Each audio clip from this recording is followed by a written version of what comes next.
वालेकुम students, 8th class. कैसे हैं आप सब? आई होप आप सब ठीक होंगे। ओके, क्लास 8 साइंस का चैप्टर नंबर 4 पढ़ लिया था हमने। ठीक है, chapter number 4, pollutants and their effects on environment. Pollutants किसे कहते हैं और इनके इन्वायरमेंट पे क्या इफ़ेक्ट्स होते हैं। अब इस चैप्टर में क्या क्या पढ़ा हमने? इस चैप्टर में पोल्यूटेंट्स के बारे में पढ़ा। पोल्यूटेंट्स क्या होते हैं, पोल्यूटेंट्स की कितनी टाइप्स हैं और कौन कौन से पोल्यूटेंट्स होते हैं। फर्दर इनके हमने इफ़ेक्ट्स पढ़े। ठीक है जी, जैसे इधर ये पोल्यूटेंट्स करवाया आपको, इनके इफ़ेक्ट्स करवा दिए सारे, कहाँ से प्रोड्यूस होते हैं, क्या इनके कॉजेज़ हैं। नेक्स्ट टॉपिक, किस तरह से ये हार्मफुल होते हैं, क्या इफ़ेक्ट होता है इनका।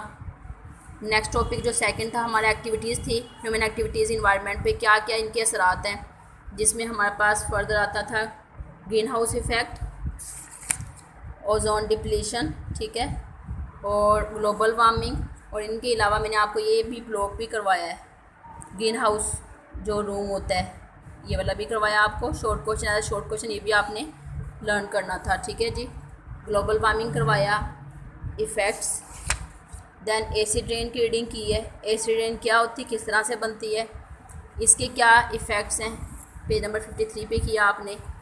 देन डिफॉरेस्टेशन क्या है, क्या इफ़ेक्ट्स हैं इसके, और वाइल्ड लाइफ पे क्या इसके इफ़ेक्ट्स होते हैं। ये एमसीक्यूज़ भी आपको साथ साथ करवा दिए, ये भी आपने कर लिए थे एमसीक्यूज़। और नेचुरल रिसोर्सेज की कितनी टाइप्स हैं, रिसोर्सेज को कैसे कंजर्व किया जा सकता है। 3 स्ट्रेटजीज आपने पढ़ी थी, रिड्यूस, रीयूज़, रिसाइकल। यहाँ पे भी शॉर्ट क्वेश्चन मेंशन करवाया गया, शॉर्ट क्वेश्चन आपको राइट करवाया गया था। आई होप आप लोगों ने लर्न कर लिया होगा। ठीक है, और सॉलिड वेस्ट मैनेजमेंट के कौन कौन से प्रोसीजर्स हैं, 3 हमने पढ़े थे। लैंडफिल पढ़ा था, इंसिनरेशन एंड देन रिसाइकलिंग। और इसके बाद कंपेन्स पढ़े थे, इन्वायरमेंटल कंपेन्स क्या हैं। दैन हमने रिस्पॉन्सिबिलिटी पढ़ी थी कि जितने भी लोग हैं, चाहे वो साइंटिस्ट हैं, स्टूडेंट्स हैं, या फिर ओनर है किसी भी फैक्ट्री का, या हमारी गवर्नमेंट है, ये सारे इंक्लूड हैं। रिस्पॉन्सिबिलिटी फॉर ऑल, इन तमाम की क्या जिम्मेदारियां हैं कि पोल्यूशन को कैसे कंट्रोल किया जा सकता है, ये हम पढ़ चुके हैं। ओके, अब हम आते हैं एक्सरसाइज पे। चैप्टर नंबर 4 जो था हमारा pollutants and their effects on environment. अब इसकी एक्सरसाइज स्टार्ट करेंगे। फर्स्ट क्वेश्चन इज़, एक और बात 8th क्लास, आपके एग्ज़ाम, बोर्ड के एग्ज़ाम्स होते हैं एज यू नो। ठीक है, तो वो जो होते हैं वो क्वेश्चन कहीं से भी दे सकते हैं। ठीक है, बोर्ड वाले जो होते हैं कहीं से भी क्वेश्चन दे सकते हैं आपको। तो आपने बेटा इस समरी जो है, इसको समरी भी कहते हैं, की पॉइंट्स भी कहते हैं, तो इनको भी अच्छी तरह से लर्न कर लेना है। ये वही पॉइंट्स हैं जो आपने पहले रीडिंग में पढ़ लिए हुए हैं। ठीक है, आप ये पढ़ चुके हैं, सारे रीडिंग में कर लिए सारे ये आपने, तो बस एक बार आपने इनको लर्न कर लेना है। लाइक ये ग्रीन हाउस की डेफिनेशन, ग्रीन हाउस इफेक्ट किसे कहते हैं, फॉसल फ्यूल्स कौन कौन से होते हैं, ठीक है, ग्लोबल वार्मिंग क्या होती है, ये सारे पॉइंट्स आपने लर्न करने। Next, come on page number 59, open your book page number 59। So let's start questions, exercise start करते हैं हम अपनी आज चैप्टर नंबर 4 की। First question is an circle the correct option. Circle करना, ये टिक लगा लें। Indicate an air pollutant among the following. इन चारों ऑप्शन में बताओ कि एयर पोल्यूटेंट कौन सा है। नाइट्रोजन एयर पोल्यूटेंट नहीं है, ये नाइट्रोजन गैस जो एयर में प्रेजेंट होती है, ऑक्सीजन भी नहीं है, वाटर भी नहीं है, तो कौन सी है, कार्बन मोनोऑक्साइड। कौन सी है बेटा, कार्बन मोनोऑक्साइड, CO। ठीक है, CO कार्बन मोनोऑक्साइड, ये भी गैस है, ये एयर पोल्यूटेंट है, बहुत टॉक्सिक, खतरनाक, जहरीली गैस होती है ये। Next, the gas which is responsible to stop ultraviolet radiation coming from the sun. उस गैस का नाम बताएं, या वो गैस कौन सी है जो कि रिस्पॉन्सिबल होती है अल्ट्रा वायलेट रेडिएशंस को, जो सूरज से आती हैं, उनको स्टॉप करती है, तो वो कौन होगी, ओजोन लेयर। ठीक है, next, which of the following is not a green house gas. इनमें से कौन सी ग्रीन हाउस गैस नहीं है, नहीं है, ग्रीन हाउस गैस नहीं है, वो सल्फ़र डाइऑक्साइड है। ठीक है, sulphur dioxide green house gas नहीं है। नेक्स्ट है MCQs number 4, the pollutants pollutants which are mainly responsible for ozone depletion, ozone depletion के लिए कौन सा जो पोल्यूटेंट है वो रिस्पॉन्सिबल है? Oxides of carbon, nitrogen, oxides of sulphur या फिर क्लोरोफ्लोरो? यस, क्लोरोफ्लोरोकार्बन, CFCs, ठीक है, जिसको आप क्या कहते हैं, CFCs, क्लोरोफ्लोरोकार्बन। ये ज़्यादा होगा, ओजोन लेयर को ये तोड़ देगा, डिप्लीट कर देगा। Next MCQs number 5, identify the chemicals which cause the rain to become acidic. कौन सा इनमें से ऐसा केमिकल जो रेन को एसिडिक बनाता है? इसका जो है बी ऑप्शन राइट करें आप लोग, ये सही है। Oxides of sulphur and nitrogen, ये जब रेन वाटर के साथ मिलते हैं तो उस रेन वाटर को क्या बना देते हैं, एसिडिक बना देते हैं। ऑप्शन नंबर 6 है बेटा नेक्स्ट ये कि reason for increase in the amount of carbon dioxide in air, हवा में कार्बन डाइऑक्साइड इंक्रीज़ क्यों हो रही है? कार्बन डाइऑक्साइड लाइक जो हम रिलीज़ करते हैं, ठीक है, और इसके अलावा ड्यूरिंग एक्सलेशन प्रोसेस, ठीक है, ब्रीथिंग में, और इसके अलावा जो प्लांट्स होते हैं वो कार्बन डाइऑक्साइड को ले लेते हैं। लेकिन अगर प्लांट्स ही नहीं होंगे, प्लांट्स को, फॉरेस्ट को अगर कट कर देंगे तो क्या होगा? उसकी वजह से कार्बन डाइऑक्साइड की अमाउंट ज़्यादा हो जाएगी, एयर में ऑक्सीजन कम हो जाएगी। सो इन्होंने पूछा है कि क्या कौन सी ऐसी रीज़न जिसकी वजह से कार्बन डाइऑक्साइड हवा में ज़्यादा हो रही है, एयर में? डिफॉरेस्टेशन, डिफॉरेस्टेशन तो आपने पहले भी पढ़ लिया ना बेटा, क्या होता है? कटिंग ऑफ फॉरेस्ट, जंगलात का कटाव या प्लांट्स का, इसको क्या कहते हैं? Deforestation. Next number 7, which air pollutant when attach itself with haemoglobin reduce it's oxygen carrying capacity. ऐसा कौन सा एयर पोल्यूटेंट है जो कि हमारे ब्लड में मौजूद हीमोग्लोबिन क्या करता है? ऑक्सीजन को कैरी करता है। तो वो इस तरह से क्या है, हीमोग्लोबिन कम कर देता है, ऑक्सीजन को कैरी करना कम कर देता है। ऐसा कौन सा एयर पोल्यूटेंट है? वो है कार्बन मोनोऑक्साइड। अगर कार्बन मोनोऑक्साइड ज़्यादा हो जाएगी हमारी बॉडी में तो जो ब्लड सेल्स होंगे उनमें क्या होता है? हीमोग्लोबिन क्या करता है? ऑक्सीजन को कैरी करने की अपने पास कैपेसिटी रखता है, ठीक है। तो अगर हीमोग्लोबिन सही तरह से वर्क नहीं करेगा तो वो क्या करेगा? ऑक्सीजन को कैरी नहीं कर सकेगा। किसकी वजह से? कार्बन मोनोऑक्साइड की वजह से, ठीक है। ओके, नेक्स्ट है, नेक्स्ट 8 आपका MCQs है, the phenomena which does not lead to global warming. जो ग्लोबल वार्मिंग नहीं करता वो कौन सा प्रोसीजर है, कौन सा फिनोमिना है? वो है फोटोसिंथेसिस। ग्लोबल वार्मिंग का क्या मतलब है? जैसे आपको लेक्चर में भी बताया गया, पढ़ाया गया, ये पहली वीडियो में। ग्लोबल वार्मिंग क्या होता है? Increasing the temperature in are atmosphere और अर्थ, हमारी ज़मीन का या एटमॉस्फेयर का दर्जा हरारत बढ़ जाना कहलाता है ग्लोबल वार्मिंग, ठीक है। टेम्परेचर का बढ़ जाना अर्थ में और एटमॉस्फेयर में क्या कहलाता है? Global warming. तो वो ओजोन डिप्लीशन, ओजोन लेयर टूटेगी फिर भी ग्लोबल वार्मिंग होगी, टेम्परेचर बढ़ेगा।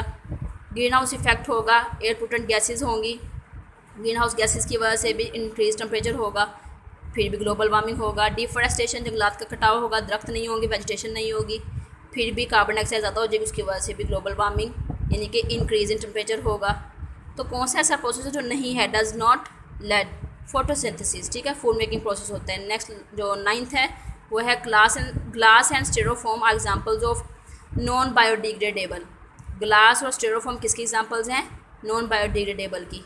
बायोडिग्रेडेबल ऐसे मटेरियल जिनको डिकम्पोज किया जा सकता है, जिसको बैक्टीरिया तोड़ फोड़ देते हैं, डिकम्पोज कर देते हैं, फंजाई डिकम्पोज कर देते हैं। लेकिन नॉन बायोडिग्रेडेबल मटेरियल्स ऐसे मटेरियल्स होते हैं जिनको डिकम्पोज यानी कि तोड़ा नहीं जा सकता, जिनको बैक्टीरिया फंजाई इनको ब्रेक डाउन नहीं कर सकते, ठीक है। वो कौन से? ग्लास और स्टेरोफोम होते हैं, ठीक है। नेक्स्ट MCQs नंबर 10 है, the amount of which green house gas can you reasonably control. कौन सी ग्रीन हाउस गैस को आप कंट्रोल कर सकते हो? कार्बन डाइऑक्साइड को कंट्रोल कर सकते हैं, मीथेन गैस को कंट्रोल कर सकते हैं, ऑक्साइड्स ऑफ नाइट्रोजन कंट्रोल कर सकते हैं, या वाटर वेपर्स को? वाटर वेपर्स को वो किस तरह से? जब प्लांटेशन ज़्यादा होगी, ट्रीज़ ज़्यादा होंगे, वाटर वेपर्स भी ज़्यादा होंगे, ठीक है। यानी ग्रीन हाउस गैस इनमें से कौन सी वाटर वेपर्स को हम कंट्रोल कर सकते हैं? जितना हमारा वाटर सोर्स होगा उतनी वाटर वेपर्स ज़्यादा बनेंगे, जितना हमारा वाटर सोर्स कम होगा उतना वाटर वेपर्स कम बनेंगे। सो ये यहाँ तक आपके क्या थे? 10 MCQs थे। नेक्स्ट 4.2 क्वेश्चन है बेटा आपका, ये देखें जी, राइट शॉर्ट आंसर्स। इनके क्वेश्चन यहाँ पे गिवन है, इसके आप लोगों ने आंसर लिखने हैं, ठीक है। और कुछ तो जो इनके आंसर होंगे क्वेश्चंस के मैं आपको निशान लगवा दूंगी यहाँ पे, जो हमने लेक्चर देखा था, पढ़ा है पहले वाली वीडियोस में, ठीक है, जो समझाया था। और इसके अलावा जो है जो नहीं होंगे वो इसमें जो है वो आपको मैं बता दूंगी जो राइट करवाने होंगे। फर्स्ट यहाँ पे शॉर्ट क्वेश्चन है, what are the main air pollutants. Main air pollutants कौन कौन से हैं। Open your book page number 46। अच्छा 46 पेज पे आए आप लोग ज़रा। जी बेटा first question what are the main air pollutants, page number 46 पे आए ज़रा आप लोग। पेज नंबर 46 पे 46 मेन एयर पोल्यूटेंट्स कौन कौन से हैं, यहाँ से स्टार्ट करेंगे answer. Carbon monoxide, sulphur dioxide, oxides of nitrogen, और क्या है NO and NOx, chlorofluorocarbon etcetera are the main air pollutants, ठीक है जी बेटा। सेकंड क्वेश्चन है name green house gases. Second short question name green house gases. Green house gases के name लिखने, पेज नंबर 49 ओपन करें। ये पेज नंबर 49, ठीक है, पेज नंबर 49 पे आए आप लोग। इधर नेम लिखने जस्ट आप लोगों ने, शॉर्ट क्वेश्चन है ये। Carbon dioxide, methane, oxides of nitrogen, water vapours etcetera, यहाँ तक आप लोग यहाँ पर ये मेंशन कर लें। Question number 2, short question number 2।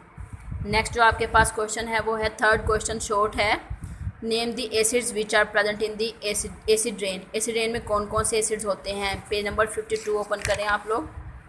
52 पे आएँ, नेम लिखने जस्ट, ठीक है। यहाँ पे देखें sulphuric acid and nitric acid.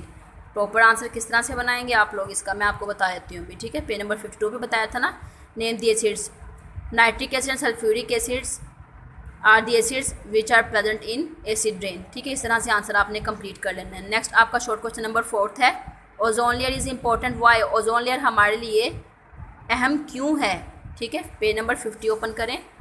Page number 50 ozone layer के बारे में बताना है। सो यहाँ से आप लोग स्टार्ट करेंगे पेज नंबर 50, ओजोन डिप्लीशन का first paragraph. A layer of ozone in the upper atmosphere of the earth stops the ultraviolet rays coming from the sun to the earth. In this way the living things on the earth remain safe from harmful effects of the ultraviolet radiations coming from the sun। यहाँ तक, ठीक है। यहाँ से start करेंगे। Short question number 4 का answer है। Next आपका क्वेश्चन नंबर 5 है, 3R strategies stand for what. 3R strategies का आंसर पेज नंबर 55 पे आप वैसे भी लिख सकते हैं आप लोग क्या क्या 3R strategies, reduce, reuse, recycle, ठीक है। फिर भी मैं आपको बता देती हूँ ये है शॉर्ट क्वेश्चन का आंसर, ये वाला नेम लिखने जस्ट आपने, रिड्यूस, रीयूज़ और रिसाइकल, ठीक है। ये किसका आंसर था, पेज नंबर 55 पे शॉर्ट क्वेश्चन नंबर 5 का answer. Next short question number 6 है, write down the names of 3 products which can be recycled. 3 चीज़ों के नाम लिख दें या बता दें जो कि रिसाइकल किए जा सकते हैं। पेज नंबर 56 ओपन करें आप लोग। पेज नंबर 56, ठीक है। ये देखें रिसाइकलिंग में आना आपने। यहाँ पे तो बहुत से नेम्स आप अपनी जो है वो जो से नेम आपने लिखने यहाँ पे राइट कर लें। 3 नेम्स, प्लास्टिक बॉटल्स है, पॉलीथीन बैग्स हैं, ग्लास है, एलुमिनियम एंड स्टील कैंस है, कॉपर वायर्स है एट्सेट्रा। यहाँ तक क्वेश्चन नंबर 6 का आंसर है, ठीक है, on page number 56। Next short question है 7, name common methods which are used for soil waste management. ये भी आपने पढ़ा हुआ है, सॉइल वेस्ट मैनेजमेंट के कॉमन मेथड्स कौन कौन से हैं। तो इसके लिए आप लोग आए पेज नंबर 56 पे अगेन, और इसमें 3 प्रोसेस होते हैं। First one is landfill, second is incineration and the last is recycling. Landfill, incineration and recycling, just name यहाँ पे मेंशन करने हैं आपने, ठीक है। शॉर्ट क्वेश्चन नंबर 8 करना है अब हमने, how does ozone depletion contribute towards global warming. Ozone depletion जो है वो जो ग्लोबल वार्मिंग है, डिप्लीशन यानी कि ओजोन जब टूटेगी लेयर ओजोन की तो किस तरह से ग्लोबल वार्मिंग होगी, टेम्परेचर अर्थ का एटमॉस्फेयर का ज़्यादा किस तरह से हो जाएगा, ठीक है। क्वेश्चन नंबर 8 का आंसर ये राइट किया हुआ, थोड़ा सा चलें यही लिख लें आप लोग, या खुद राइट करें तो ज़्यादा बेस्ट होगा, ठीक है। इसका आंसर खुद ही लिख लें, नो नहीं करना तो मैं आपको खुद करवा देती हूँ। 8 का answer the increasing rate of, मैं बोल रही हूँ आप लोग राइट करें यहाँ से अगर आपको ना समझ आई तो, ठीक है। चलिए राइट करना स्टार्ट करें मेरे साथ आप लोग भी। The increasing rate of green house effect and ozone depletion is increasing the average temperature of the earth. इसके बाद ये भी लिख सकते हैं आप लोग, due to ozone depletion and green house effect, temperature of the earth and atmosphere increases, hence ozone depletion contribute toward global warming. Proper answer हो गया, समझ आइए आपको। अगेन रिपीट कर देती हूँ। The increasing rate of green house effect and ozone depletion is increasing the average temperature of the earth. ज़मीन का दर्जा हरारत बढ़ा रहे हैं ozone depletion green house gases मिलके, ठीक है, इस तरह से। Next question number 9, sulphur dioxide is an important pollutant, एक अहम आलूदकार है, पोल्यूटेंट है। From where does it enter in atmosphere, तो ये एटमॉस्फेयर में कहाँ से आता है, आप यहीं से क्वेश्चन में देखें। Sulphur dioxide dissolve in rain water and causes acidic rain, खुद से लिखवा दिया ये आपको। सल्फर डाइऑक्साइड रेन वाटर, बारिश के पानी में डिजोल्व हो जाता है और इस तरह से ये एसिडिक रेन की वजह बनता है। किस तरह से आंसर लिखेंगे कंप्लीट इसका, sulphur dioxide dissolve in rain water and causes acidic rain, acidic rain की वजह बनता है। चलें जी, यहाँ तक तो शॉर्ट क्वेश्चन थे। 4.2 हम कंप्लीट कर चुके हैं। नेक्स्ट आए जी, थोड़े से लॉन्ग है ये, ठीक है, एक्सटेंसिव क्वेश्चन है ये, लॉन्ग क्वेश्चन है ये। 4.3 फर्स्ट है, describe the adverse effect of carbon monoxide on human organ system. चलिए इसका आंसर देखते हैं किधर है। आपने पढ़ा है ये, तो खुद भी आपको निशान लगाना चाहिए, कार्बन मोनोऑक्साइड के इफेक्ट्स निकालने हैं। स्टार्ट पे आइए जहाँ पे आप लोगों ने पोल्यूटेंट्स पढ़े थे, ठीक है, जहाँ पे आप लोगों ने पोल्यूटेंट्स पढ़े थे, ये वाला 4.3 का आंसर है कंप्लीट, यहाँ से यहाँ तक, ऑन पेज नंबर 48, ठीक है। पेज नंबर 48 ओपन करिए आप लोग, सारे बच्चे मेरे साथ कर लिया पेज नंबर 48। अब यहाँ पर 4.3 लॉन्ग क्वेश्चन का यहाँ से यहाँ तक निशान लगाएं, ठीक है बेटा, कर लिया ना, ये 4.3 का आंसर हो गया। नेक्स्ट है 4.4, एक्सप्लेन करना है फॉलोइंग फिनोमिना, ग्रीन हाउस को भी एक्सप्लेन करना है, ग्लोबल वार्मिंग को भी एक्सप्लेन करना है, एसिड रेन, ओजोन डिप्लीशन पढ़ा दिया गया आपको, समझा दिया गया सारा। अब इसको फुल आपने रीडिंग करके लर्न कर लेना है। नेक्स्ट क्वेश्चन 4.5, फिर भी बता ही देती हूँ आपको मैं कहाँ से कहाँ तक आपने करना है। चलें निकालें आप लोग भी। ग्रीन हाउस इफेक्ट कौन कौन से पॉइंट्स हैं, ग्रीन हाउस इफेक्ट है, global warming, acid rain, ozone depletion, 4 effects हैं जो पढ़ने हैं, ठीक है। चलिए फर्स्ट तो आ गया हमारे पास ग्रीन हाउस इफेक्ट। देखें अब कहाँ से लर्न करेंगे आप लोग इसका, यहाँ से कर लें। पार्ट ऑफ, स्टार्ट से करना होगा, when sunlight falls on the earth, start से लेके यहाँ तक, ठीक है। ये ग्रीन हाउस इफेक्ट का लिखा हुआ डेफिनेशन और ग्रीन हाउस गैसेस के बारे में। इसका इफ़ेक्ट भी देखते हैं कि अगर ग्रीन हाउस हो तो ये नहीं करना, इसमें एक पॉइंट हो गया, ओजोन डिप्लीशन था सेकंड पॉइंट, यहाँ से लेके स्टार्ट करेंगे यहाँ से और इतना करेंगे। उसके बाद chlorofluorocarbon which are used in air conditioners, refrigerator और spray cans etcetera enter the air on leakage from these appliances और on reaching the ozone layer they react with ozone and cause thinning of this layer, hence this is called ozone depletion. यहाँ तक करना होगा आपको। फिर इसके effects देख लेते हैं कि इसकी वजह से क्या हो सकता है, सीरियस इफ़ेक्ट्स यहाँ से कर लेंगे। Causing serious disease like skin cancer and I problem etcetera, यहाँ तक।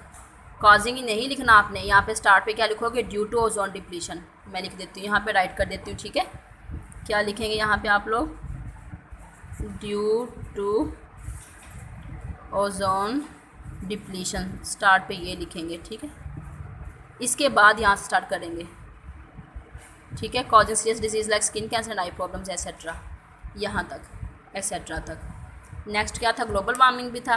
ग्लोबल वार्मिंग यहाँ से करेंगे द इंक्रीजिंग रेट से, ये इंक्रीजिंग रेट से स्टार्ट करके ग्लोबल वार्मिंग तक नोट करना है। उसके बाद फिर और ग्लोबल वार्मिंग का यही इफेक्ट है, एरियाज़ तक कंप्लीट कर लेंगे, ठीक है। नेक्स्ट और क्या था, एसिड रेन। एसिड रेन यहाँ से स्टार्ट करेंगे, sulphur dioxide, oxide of nitrogen से लेकर इफ़ेक्ट इसका बस यहाँ तक कर लेंगे, एंड बिल्डिंग्स तक, डिटेल में नहीं जाएंगे, सही है। ये हो गया, 4 पॉइंट हमारे कंप्लीट हो गए। अगेन एक्सरसाइज पे आते हैं। 4 पॉइंट हमने कंप्लीट कर लिए ना, ये वाले green house effect, acid rain, global warming, ozone depletion. Next question है 4.5, point out the sources of air pollutants you find in your locality and suggest. Air pollutant, हम आपके इलाके में कौन सा ऐसा एयर पोल्यूटेंट है जिसकी वजह से बहुत ज़्यादा डिजीज़ हो रही है, फैल रही हैं, और उसको किस तरह से आप कंट्रोल कर सकते हैं, ये खुद आपने राइट करना है। ये होमवर्क आपका मैंने चेक करना है सब स्टूडेंट्स का, ठीक है। ये आपका होमवर्क है 4.5 आपका क्या है जी, होमवर्क। ये मैं राइट नहीं करवा रही आपको, ना ही मैं निशान लगवाया, ना ही मैंने बताना है।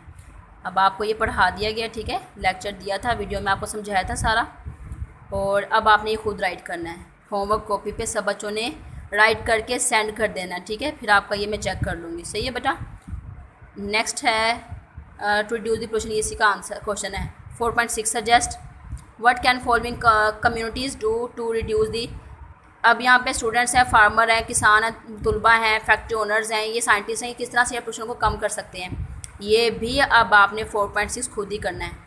कैसे करेंगे इसका आंसर मैं आपको फिर भी थोड़ा सा गाइड कर देती हूँ।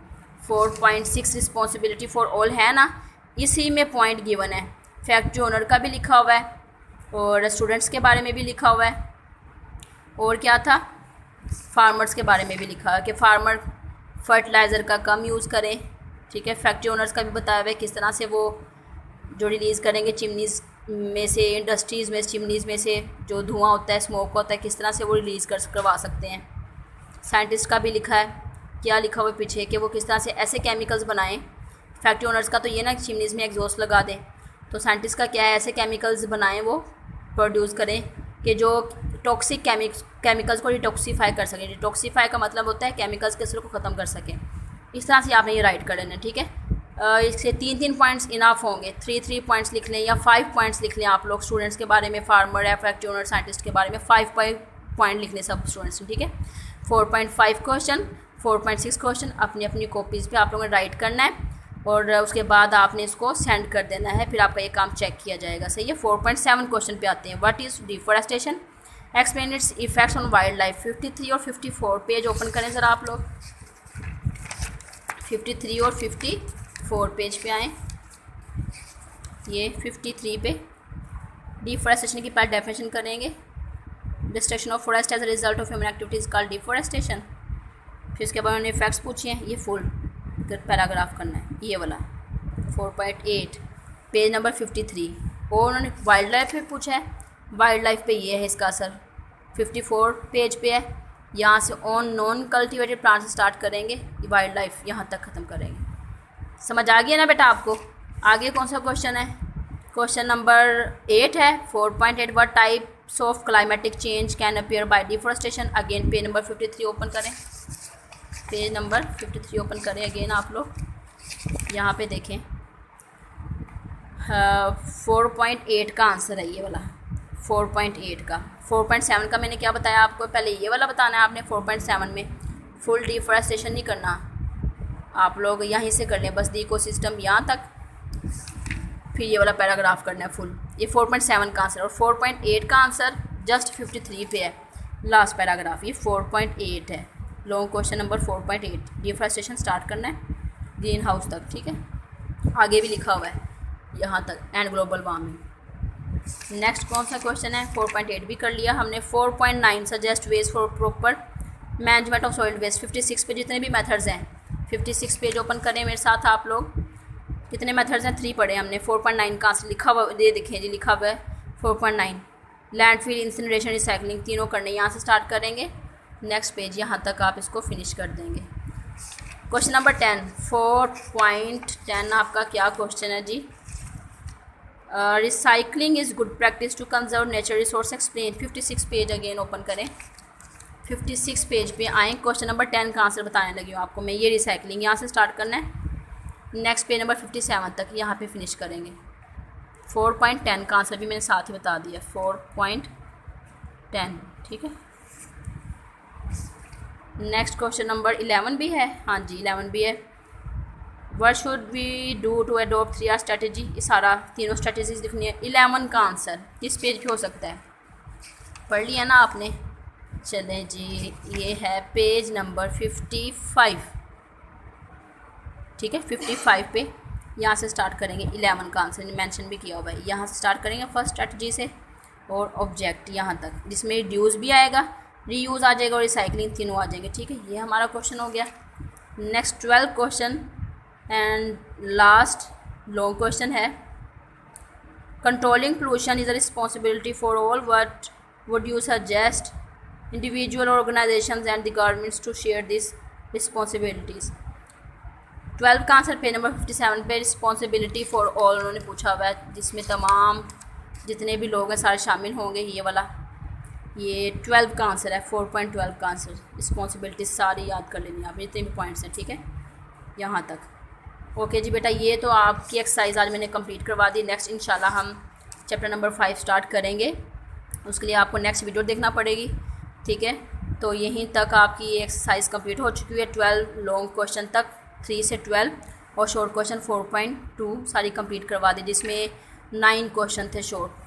अब होमवर्क आपको मैंने क्या दिया, 4.5 4.6 आपने राइट करके सेंड कर देना है, और जितने भी शॉर्ट क्वेश्चंस हैं इनको अच्छी तरह से लर्न करना है। यही आपको क्वेश्चंस एग्ज़ाम्स में भी आते हैं और आ भी सकते हैं, और हमने भी स्कूल में जो एग्ज़ाम्स होंगे उनमें भी आपको यही दिए जाएंगे क्वेश्चंस, ठीक है। इनमें से भी दिए जाएंगे, और जो आपको रीडिंग करवाई है उसमें से भी शॉर्ट क्वेश्चंस भी बनवाए जाएंगे, और उसमें से MCQs भी होंगे। अब आपने ये भी लर्न कर लेने अच्छी तरह से, ये सारा लर्न करना, और ये होमवर्क सेंड कर देना आपने, ठीक है बेटा, समझ आ गई। चलें जी, थैंक यू।